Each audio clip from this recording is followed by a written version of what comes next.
say hello to Mr. Chicken. And he's sort of been split in half. You're going to cook him for the same length of time as you would cook a normal chicken. That's you know, right. you got to take his temperature. You got to make sure he's cooked. Oh, it has peaches. Peaches are healthy. And then, voila. Ta-da-da-da. Oh, I gotta try. And so I don't know what else to say, but you know, go and have a barbecue with your friends and your neighbors and have fun. Hi, welcome to Cooking for All Seasons. This is Judy Keys, and I'm here today with a number of people in the audience, and as my sidekick, I have Renee. Yeah. And he is the manager of the Trader Joe's in Morgan Hill. That's right. And I have to thank Trader Joe's for being my sponsor for a very long time, and I have to thank Renee. Thank you so much for being so gracious. That's my pleasure. And having fun too with us all the time. And I want to thank my friends and my friends' neighbors, because it sounds like when I tell you what the name of the show is, it's going to sound kind of silly, but it's called Cooking for Neighbors and Friends. And I don't want people to think that just you're my neighbor, you're not my friend, but that's not true. You're all my neighbors and all my friends, so wave hi. And thank you all for being here. And I want to start today with telling you something about one of the things that we're going to make, and that's Cornell chicken. But it's really from Cornell University. Mm-hmm. And I know Renee did a little bit of looking around and some computer investigation for me, so kind of give a little straight shot of what it is. Dr. Baker, a professor at Cornell University, decided that he wanted to introduce a smaller chicken to the American table, because in those days it was just a mature chicken and not the young ones, and he came up with this recipe to just So would that be the difference between like a fryer and a roaster? Exactly. And a roaster is not something that you want to put on the barbecue. And I'm sure, well, no, I'm not sure, but a lot of times people don't realize, they think it was a large chicken, and it's not, it's a roaster. A roaster constitutes something that you roast in the oven for a long period of time, or you make soup with or something. Well, that comes from chicken and dumplings and a lot of that kind of stuff where it's been cooked for a long period of time. So we kind of kicked it up a little bit because I wanted to cook it under a brick, and I wanted to throw in some garlic, so I kind of... We went a little south of Italy. We kind of took a turn out of Cornell University, and we sort of added some stuff. The one interesting thing about the Cornell chicken, though, is that it's a brine, but it's a brine made with apple cider vinegar. So when you start introducing 2 cups of cider vinegar into a brine, and a brine constitutes something, water, sugar, and usually kosher salt. In this case, we've added some thyme, some rosemary, lots of other different herbs. Let's see what else. We have a bay leaf. What else? And garlic. We have garlic. Peppercorns. Let's see what else in here. Well, lots of other stuff. And so after you brine it, but you can't brine it for more than 2 hours. That's correct. Because what happens is the cider vinegar actually begins to deteriorate the chicken, and you so don't put it in the refrigerator for like a week. No, that's silly. Yeah. You wouldn't ever put anything in for a week. But not for more than 2 hours, not even 8 hours, not even 24 hours. But I did read some recipes where they had, and the difference is they also add an egg. They add an egg to the recipe. That's sort of like was the first recipe. I don't understand what the egg was. It really makes sense, and they're exploring the reason why, but the best recipes come without the eggs. Yeah, and, I don't know if maybe it had something to do with, because this recipe's been around for like a long time. If there was something about what the egg did to the chicken, I don't know. Anyway, we don't put the egg in it. We don't. Because then they would serve, did they say they served the sauce afterwards? Well, they were talking about serving the sauce after it, and the key is, if you follow the original recipe, you do not want to use the sauce afterward for dressing. It's used only for cooking. Yeah, because it has like a raw egg in it. You have the raw juice and the raw egg. It's like, yeah, well, you have the juice from the chicken. So I have, this time we're cooking it over this is a barbecue, and it's charcoal. If you have a gas, it works fine. I've done it both ways. It works just fine. So the only difference is, and the other thing is that after, okay, so you take it out of the brine in 2 hours, and I rinsed it, but I kept all of the little Goodies. Oh, yeah. And I also drenched it in a little bit of olive oil. Oh yeah. Always. Because I felt that it needed it. So you also, okay, I don't know. I hope this doesn't bother anybody, but say hello to Mr. Chicken. And he's sort of been split in half. Now, some people have a really difficult time cooking with the whole chicken, so, but I suggest you try it because it will make a difference in your grocery bill. It is. And I think there's so many different things that you can do with it. So I'm going to put him over here. I have a barbecue set up, and I'm going to put him over here, and then I'm going to, okay, thank you. All right, now, the next thing is I'm taking I know, don't be upset. This is the leftovers from the brine. You know, you have the thyme and the rosemary and the garlic. There's some cloves in here. There's all kinds of goodies and lots of garlic. And actually, I'm just going to put them on here. And then I'm going to place the bricks. Now, these bricks are not cement bricks. They're regular bricks. And then you wrap them in heavy-duty foil. And then I'm just going to put them on here. This is the Italian part, okay? Putting chicken under the bricks. That's one of their things. But like I said, we kind of added the garlic to it. Okie dokie. All right. There he goes. Now, it probably takes about an hour or so, and that's sort of the Cornell Italian chicken under the brick version. So, all right, let's see. Now, it probably takes maybe about an hour, but what you want to do is the skin's going to start getting crispy, we hope, and then we're going to flip them over. You're going to cook them for the same length of time as you would cook a normal chicken. That's you know, right. you got to take his temperature. You got to make sure he's cooked. You know, just because he's been brined doesn't mean that he is, you know, without bacteria inside of him. So anyway, we're going to now go on to, Renee is going to grill us some vegetables. And what it is we're going to make a polenta with grilled vegetables. It's just sort of something a little bit different. It's good for vegetarians. It's good for everybody. So we're going to cut for a moment, and we'll be right back. All right. Thank you. Hi. Okay, it's vegetable time. Oh yes. Okay, so if you were wondering where Renee gets his accent from, let him tell you. Where do you get that beautiful accent from? Well, I was born and raised in France, in a good, beautiful Normandy, and I came over to United States. Wow, now 30 years ago. So. But you still have that beautiful accent.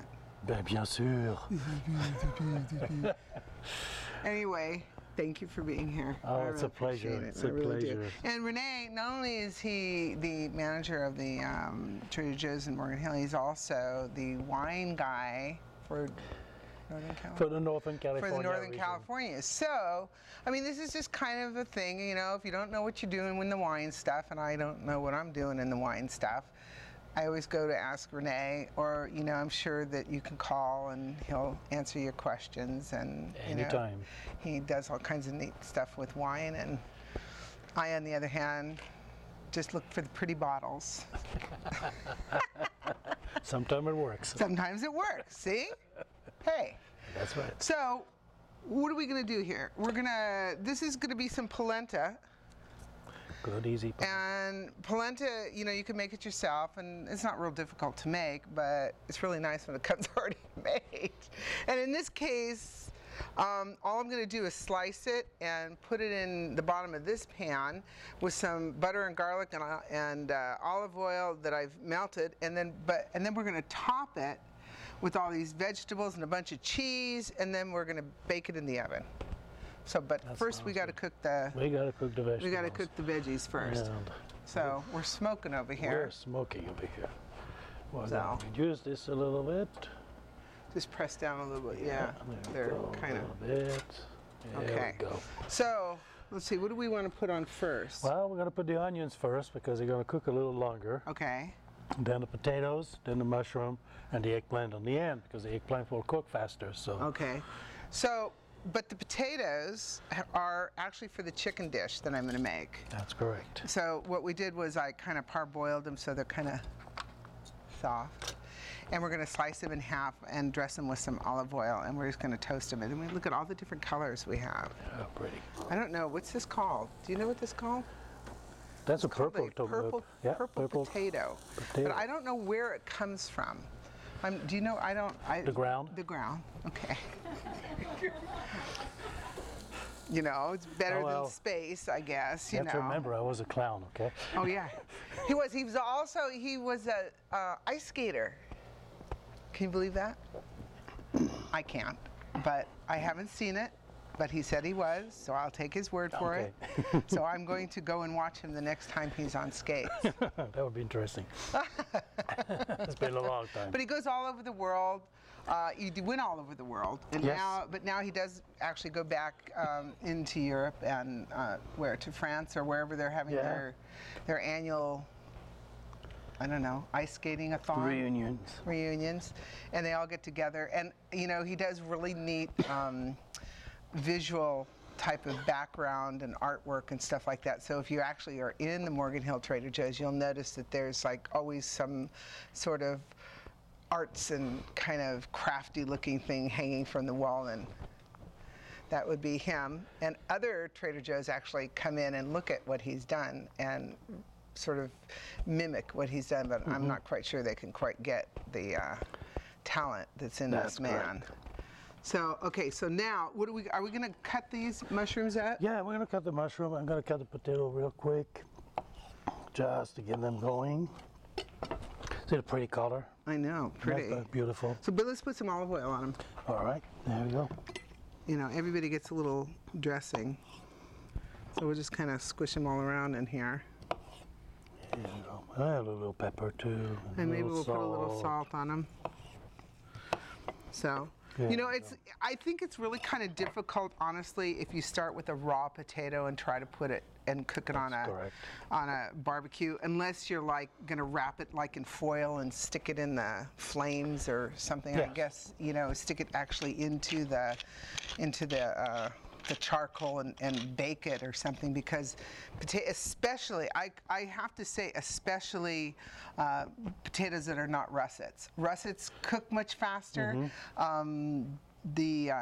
Like the waxier potatoes, like the white potatoes and the red potatoes, they're denser and they have a tendency to not quite cook as fast. So even if you're going to go to a party or something and you want to bring something to grill and you want to bring potatoes, I suggest that you give them a little bit of a boil.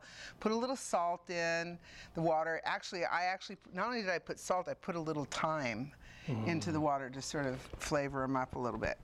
So, okay, there he goes. Those. There we go.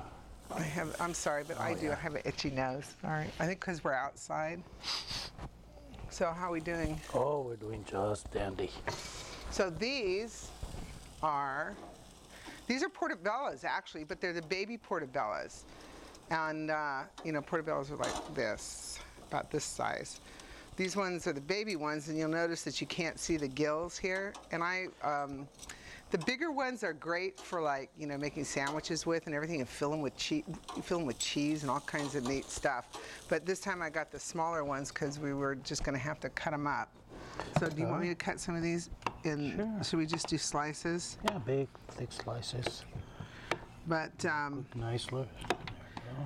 they're meaty. They're very meaty, these kinds of mushrooms.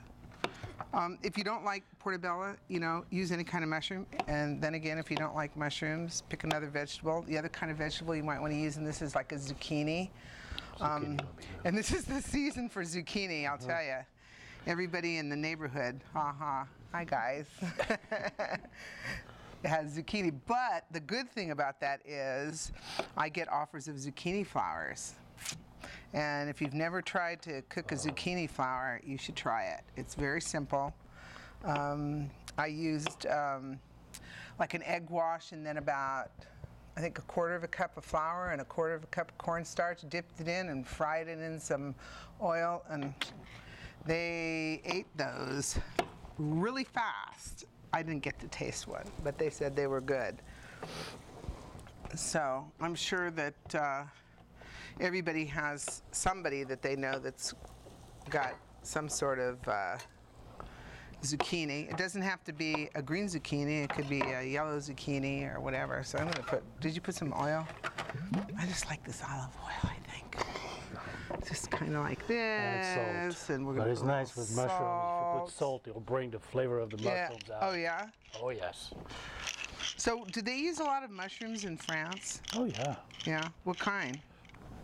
The ones that grows from the ground up. Somewhat like the potatoes? Yeah, but they're above the ground. Oh, okay. Do they use browns or, ooh, here, I'm going to go over here. Yeah, normally they're white mushrooms. Oh, yeah? Yeah. Ooh, we got a lot of mushrooms going on That's all here. right. Well, we'll make room. So, We'll make room. anyway, so while he's doing that and getting all this all dressed up, I'm going to show you what we're going to do with the polenta. We're just going to open it up. It's got some moisture in there.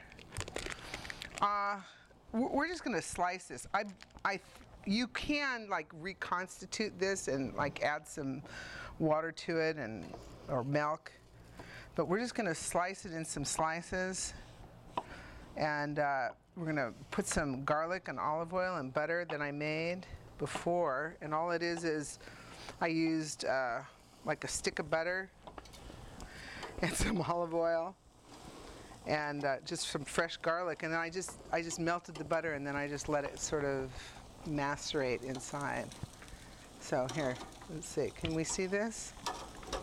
So today, because we have a few people here, I decided maybe we needed 2.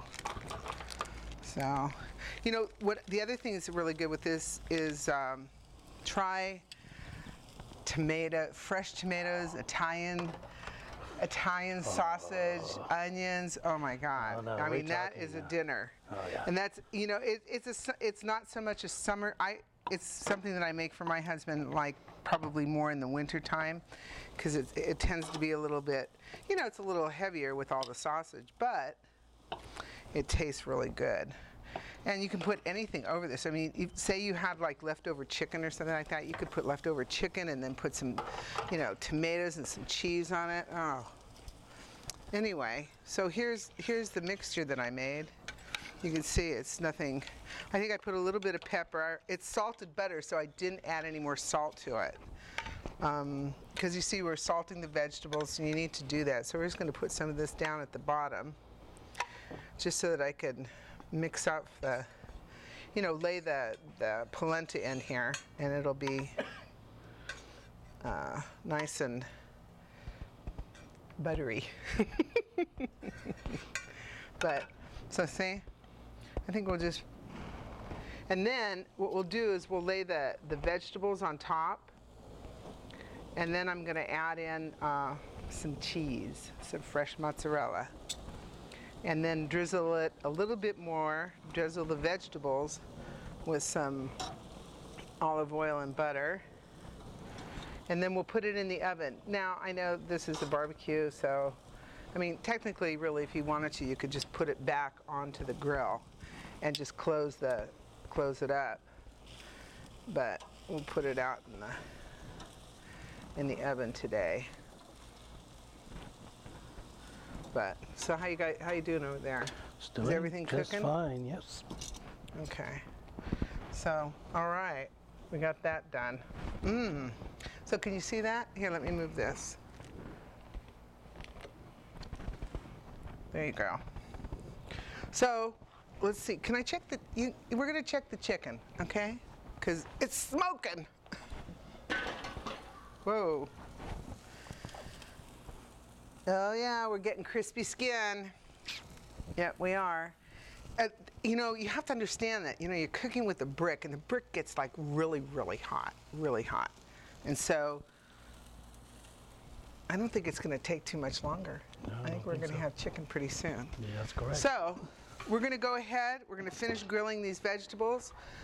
As soon as I get the vegetables off the barbecue, I'm going to put them on top here. And when you come back, I'll show you the dish right before we put it in the oven. How about that? All right. Okay. You We'll gotta be take right that back. time. Thanks. Thank you. Okay, well, you can see we've got a crispy skin now, but you have to be careful because now we're going to start another flame. So we don't want another flame up. So I'm going to close it. That's all she wrote. I have some more chicken inside, so I'm going to go get the rest of the chicken and put it on. Okay. Well, this is getting ready, slowly and surely. You know, it's the flavors are fusing together. You know, it's with vegetables. What is nice is you keep moving them, that they don't burn. You know, that's the key. That was also the reason why we put some salt on it. I mean, we're not going for the salty dish, but the salt is keeping the moisture in, so they're not burning right away. So it's slow cook. That's kind of the technique, and it's coming along just fine. Always to remember, well, he's not there, he's over there. Always to remember that knowing your vegetables, you know, some vegetable takes longer to cook, so make sure that you put them first and go with the one that cook the fastest last. Try also to cut your vegetable about the same size, okay? That way they will cook evenly versus, you know, you have the big chunk and the small chunk, and something's gonna cook faster than the other thing, all right?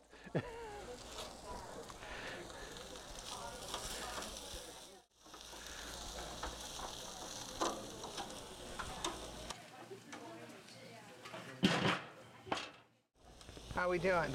Always doing fine. The onions are a little behind, but they're soft. Oh, that's fine. As long as those are what do you call it? Vidalias? No? Vidalia, so they're Okay. really sweet, so that's fine. They have a Okay. lot of sugar in them otherwise. Yeah. Okay, I mean, so I think we'll go. they'll get to the point real fast now Yeah. because they're soft, so they're going to melt pretty soon. This is just ready. Okay, so let's go then. Okay, we're back. How's the veggies? Oh, they look good. They look good. Yeah, they're going to be ready in seconds. Okay, we have fresh basil from my neighbor. Thank you, Brenda. We have some. I had some pre-roasted. These are roasted reds, and I have this nice, beautiful jar of roasted peppers. So the only thing I want to tell you that we did, we decided that we wanted a little kick, so we added some pepper flakes, some crushed chili flakes while the stuff was barbecuing. So that ought to give it a nice flavor. So what I decided to do was I'm just going to take the leaves off and put them down here. And because I think that that's the way to do this, Anna, because then the vegetable juice sort of goes into this, and that'll create, I mean, we'll save some, I have some for the top too. And also breaking the leaves release the oil of the basil, so that's going to fuse with the... So he's telling me to break the leaves. I think it was a hint. That was the hint. Okay, so let's get the veggies off and loaded. And let's see. Oh, and I have the fresh mozzarella here. We're in business. Looking good. Oh, here, let me move this over here. All right. Maybe I should put it on that. I mean, this is real. This is really what does happen in your backyard, I'm sure. Yes. But it does. I mean, you know, it does, nothing is, this is not all staged and all kinds of stuff. We're just really doing what you would do if you were in your backyard and you were taking your stuff off the barbecue. Ooh, Those look good. You know, these are Vidalia onions, and you know, you only get them at certain times of the year. I mean, you can do this any time of the year with any kind of onion, but these guys are so sweet.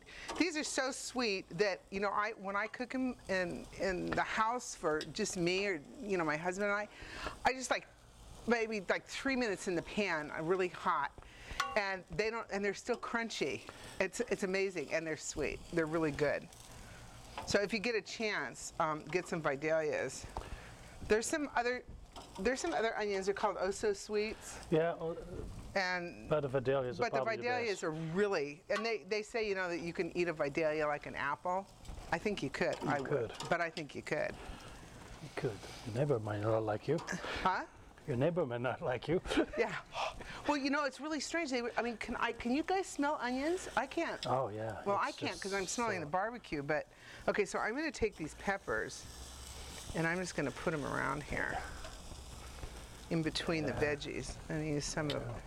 Oh, look at those. You know, I mean, if you want to grill some these, that's fine. I just, you know, this is easy and kind of fun to not, you know, just sort of pick through the bottle and. Oh, sorry. Yeah, it's all right. I'm just having fun. Let's put some of these on. Good. These have a little bit of a different flavor because they're roasted. Smell. Oh, I know. I'm just really into things and what they smell like. I know, or their fragrance, I should say. That would be probably the more political way to say that. You know, after this, we're going to have some of my neighbors are going to come up and they're going to make some grilled peaches. And I promise I'll change the rack so that they don't end up tasting like, you know, mushrooms or something. So I keep the potatoes aside. Yeah, we're going to put those. Oh, just sort of dabbing these peppers. You just want. I mean, I think that's enough because what happens is when you use bell peppers, they really have a kind of a strong flavor, and they'll really kind of overtake a lot of stuff that you eat. And look at, oh, I have a drippy nose, sorry. Okay, like that's not good to use anymore. So then let's put some, I'm gonna put some more basil. Some more green. Some more green, oh, he said. He said more green. Everybody doing okay? Everybody doing okay over there? Did I put you all to sleep? I have to tell you what I made. I made this tequila punch, because I didn't want them, you know, to have like margaritas and drinking straight shots. But I don't know. I think it might have sort of, you know, knocked them all out. You know, they might be sleeping over there. Okay. So how's that? Oh, okay. That looks beautiful. That's looking good. Beautiful. Okay. We have all the color. So we got everything. Everything. Except off? the potatoes. The potatoes Okay. is for the chicken. All right, so now I'm going to drizzle some of this. There we go. More butter and a little bit of garlic over this. Can you see what I'm doing? I just want people to see I'm not like saturating it with it, but I am giving it a good bath because it does have the garlic in it, and I want that flavor to come through. Okay. I think that's about it. And now, these are fresh mozzarella. Yes. Want one? That's all right. Yeah. Okay. Ooh. So I'm just going to put and these are going to melt in here. You know, you could use sliced. I just like these. I think they're cute. And it's kind of so fresh. Yeah. And then we're going to sprinkle a little Italian cheeses over this, and we're going to put it in the oven, and then we're going to make some deconstructed peach what did I say? Cobbler. Yeah, so I have to wash my hands, otherwise peaches are going to smell like. There we go. Did we get them all? Yeah. That's it. Okay. Now, ta-da. More cheese. More cheese. Everything tastes better with cheese. Okay. Can you guys see this over there? Is that looking good? I mean, what do you think? Looking just fabulous. I think it looks good. It's pretty. Okay. Well, we got those off. Got it. So we're gonna stick this in the oven, and we'll be right back with Deconstructed Peach Cobbler by Stephanie and Michael. All right.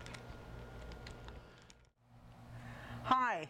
Okay, we're back, and this is dessert. And you know me and dessert. Any way I can figure out how not to do it myself, or the easy way out, or get somebody else to do it for me, I did. I got my neighbors and my friends, my neighborly friends. Pass the test. That's good. Yeah. So this is, Stephanie. Mike. and they're Stephanie and Mike, and they're married. You guys. So We don't they're edit going that to often. make a deconstructed peach cobbler. Did I get it? Yep. Okay. But the first thing we have to do is grill the peaches. And these are peaches. These are free peaches. And the problem with, the problem with peaches when you buy them in the market is they're like rocks. You know, so I bought these a couple days ago because I knew we were going to do this, obviously, and I just let them sit out on a table. I didn't take them out of the plastic, don't put them in a paper bag, just let them sit out on the table. You know, if you go to some of the farmers markets and stuff like that, you could actually get peaches that have been ripened on the tree, which are actually the best kind, but sometimes that's not always possible. So, take it away. So we're going to start just cutting them in half. And then Mike is going to brush olive oil on them. Oh, cool, they actually Gotta do come out something. pretty good. These are perfectly ripe peaches because they come apart very easily. Yeah, sometimes, you know, have you ever gone there and you kind of go, and you end up with your thumbs in them because they're overripe? That's actually one of the big things when you're picking the peaches, is if they're too soft, then they're just going to melt on the grill. So you actually want them just a little squishy, but not super squishy. Well, there would be a technical term. Kind of like my wife. A little squishy. Careful. Honey, sorry, just kidding. Put the knife down. Okay. So, Okay. So she does that. I'm going to go ahead and just spray the grill pan that we got. We'll actually brush a little bit of olive oil on these as well to make sure they release from the heat, but better to make sure everything's well lubricated. better safe than no peaches. Yes. All right. Those look really Thanks, pretty. Jackie. So there's like all kinds of peaches. There's Freestone, I can't remember the names of them, but there's all kinds of them out there. There's white peaches, there's yellow peaches, there's ones that are fuzzy like this. In fact, actually, when I bought these, they were fuzzy, but they weren't that fuzzy like I remember as a kid, and I actually thought I'd accidentally bought nectarines, which would be okay too. I mean, I think you could Yeah, do. I think they'd be equally as I think good. you could do nectarines.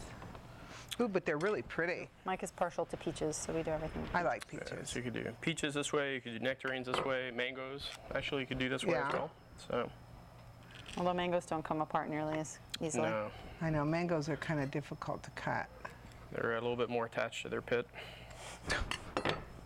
What's so funny? All right, You guys didn't realize this was Cooking All right. for All Seasons Comedy Hour, did you? so let's You can brush them all over. come here. My So they're peaches gonna- now, please. Brush some olive oil on it? So you Oh, can, they're just gonna. Or dip. They're gonna dip. can brush, or you can just do the go for it. Ooh, it that on, do I sizzle go- sound. The flesh side down. So I mean, we did. You guys tried it a different way. You put some cinnamon and sugar on it and stuff Yeah. like that. Didn't seem to make too We much. soaked it in rum first, ooh. face down in rum, or cut side down in rum, and then dipped them in cinnamon sugar. And it didn't really add anything, so I figured we'd take out the extra work and Well, just you'd do rather 'em like just this. drink the rum. exactly. Worry about the cinnamon sugar later. Key And part of the, the preparation. The About a cup of rum Yes. for the cook, not for the peaches. apply liberally to the cook. The cook. I think these guys are drinking some of that tequila. Tequila punch is quite tasty, by the way. Yeah.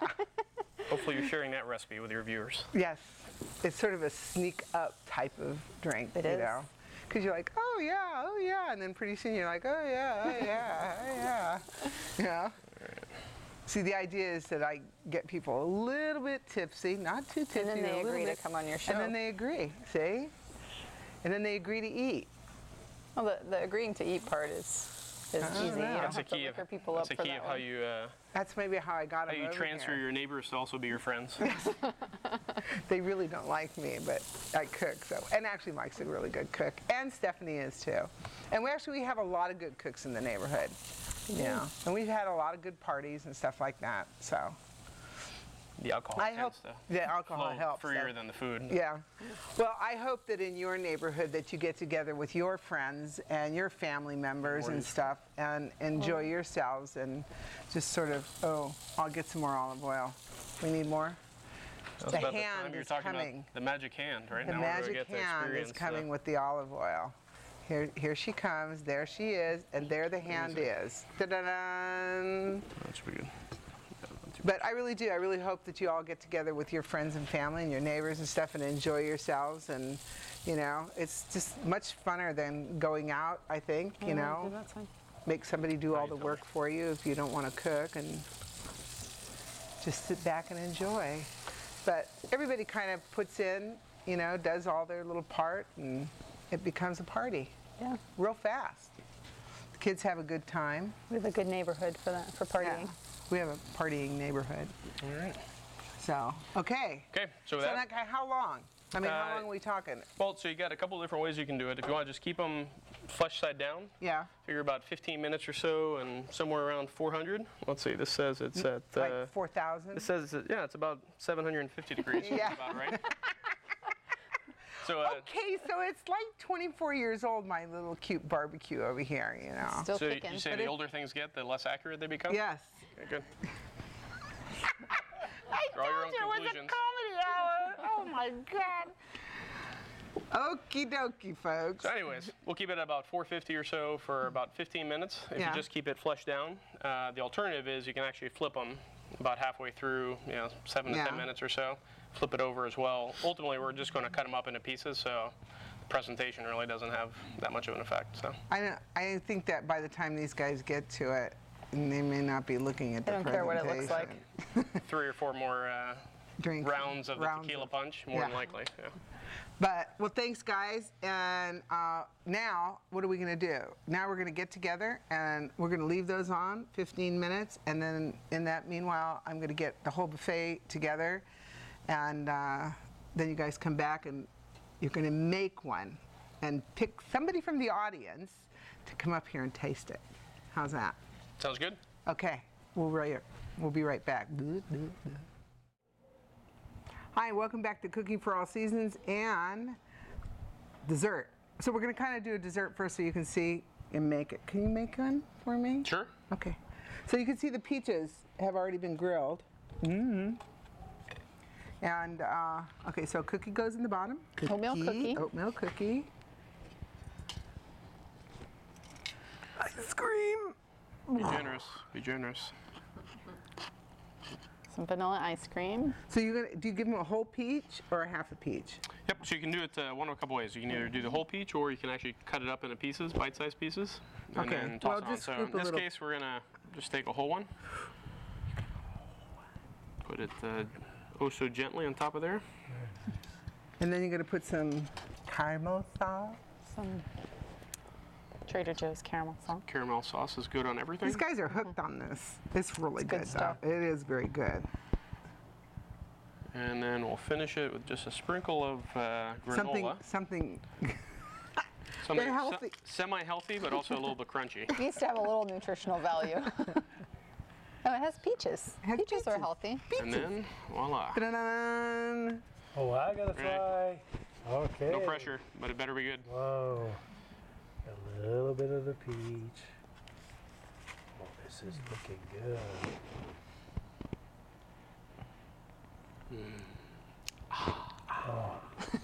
Ta-da-dun. Oh yeah. You have created the ultimate dessert. Thank you. Wow, this is beautiful. Simple but delicious. See, I told you I'd get out of making dessert, and you didn't believe me. I try. So, Thank you. good. Thanks, guys. You That bet. was wonderful. So let's just see what we cooked. We made, this is our polenta with the vegetables, and I told you we're going to put it in the oven and it was going to melt. It melted. And now it's nice and hot. I know I didn't show you how to make this one, but this was a pasta with some bacon and peas and mushrooms and cream and butter and butter and butter. Anyway, so, but I have a lot of guests and I want to make sure there was enough, and we just didn't really have enough time to show everything, but it's pretty easy. Then this is our chicken with our potatoes, our roasted potatoes on the barbecue, roasted tomatoes. We roasted some little baby petite tomatoes, and underneath is a salad. So what happens is all the really good juices of the chicken go into the salad. Then we dressed it with a little bit of olive oil and some white balsamic vinegar. Okay, so we had to be healthy. So here's some, maybe some honeydew, some strawberries, and these are nasturtiums. These are edible flowers, not the fly that was there, but the flowers are edible flowers. Just some garlic bread with a little cheese, and da-da-da, this is a barbecue for my neighbors and my friends. And thank you all for coming.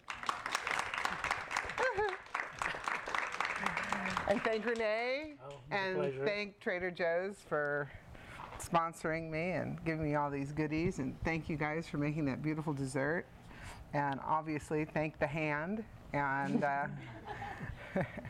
and thank my friends and neighbors, and I hope that they enjoy eating this, and so I don't know what else to say, but go and have a barbecue with your friends and your neighbors and have fun and enjoy yourself, and thank you once again. This is Cooking for All Seasons, and my name is Judy Keys, and thank you for being with us. Oh, stop. Okay, ta-da, we get to eat. Ready? 5, 4, 3. Hi, welcome to Cooking for All Seasons. I'm Judy Keys, and I'm here with Renee, and he's my friend. Okay, start it over, because that's just been stupid.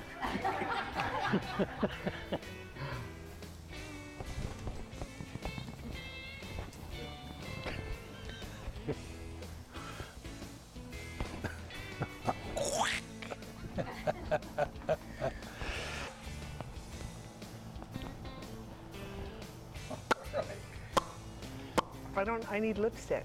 Wait a minute. Makeup. Okay.